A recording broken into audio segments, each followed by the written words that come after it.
Dapat ang unang imbestigahin as flood control is concerned, unahin natin sa Region 1, Ilocos Norte. Dahil si Presidente yung nagsabi, may katiwalaan ang flood control.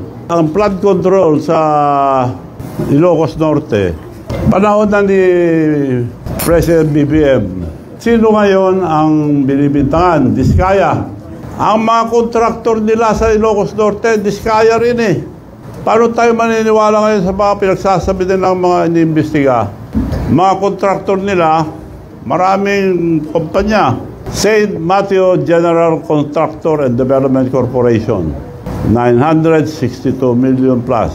St. Gerard Construction General Contractor and Development Corporation, Alpha and Omega General Contractor and Development Corporation, St. Timothy Construction Corporation. Apat ito sa Ilocos Norte. Paano nila hindi alam ito? Probinsya niya ito. Paano tayo maniniwala ngayon kay Presidente?